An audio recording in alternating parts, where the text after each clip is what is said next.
I've read the entire Bible through in the course of a year, probably more than 10 times, maybe more than a dozen times in my life. And it's not something I recommend for every person who is a Bible reader. But I will tell you why I've done it and the benefits I've found, so that if you're trying to decide whether you want to try that challenge this year of going through the Bible in a year, you'll have some benefits and some of the things that I've come to learn from it. So the first one is that when you read the Bible through in a year, you get a really good understanding of the big picture. It's hard to do that when you read sections at a time. It's hard to do that even when you read through a book at a time, because you're kind of going deep. So it's very much like examining a tree up close, and you can see all the details of the leaves, and you can see what things live maybe in between the leaves and stuff, and you can get a good look at the fruit, but you don't get a good picture of what the full tree looks like. And so I've found that reading the Bible through in a year, I'm covering so much material that my brain finds it much easier to pull out themes, to pull out connections between different books, different stories, different people's lives in the Bible. And so that's actually been really helpful for me as a person who has been exposed to the Bible for my entire life. It helped me to draw the big picture and to understand big concepts that run through the entire book.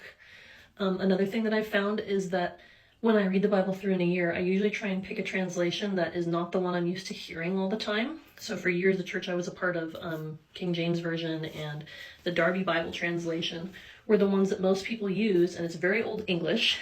And the advantage is I never had any trouble understanding Shakespeare, but the disadvantage is that it disconnects you from everyday life. It's not the same language you're using every day, and so it's harder to grasp how this applies to your everyday life.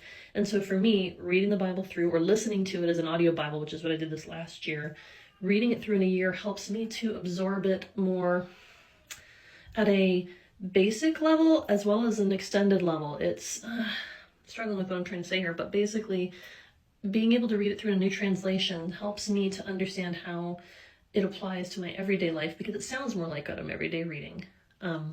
So one of the ways I did that this year is I picked an audio Bible translation that I was unfamiliar with. I chose the New Living Translation, and I listened to it, and I chose a female narrated version to listen to, because most of my life, until I left a toxic church I was a part of 3 years ago, I've heard the Bible preached by men, read by men, and even all the audio Bible versions I've listened to were narrated by men.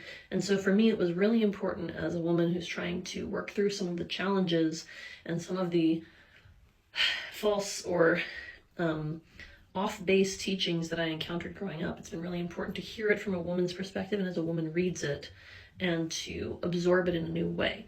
So those are some of the reasons that I have read through the Bible in a year and why I think it can be a valuable tool. I don't recommend it if you're new to the Bible, if you're someone who's only been a Christian for a short time, or if you've only just started taking regular time to read through the Bible. It can be overwhelming. It is a significant time commitment. It's usually 15 to 20 minutes a day of reading or listening. And so that's more than a lot of people have time for. When I was a new mom, it was really hard to find that time, and so I didn't do it for a few years.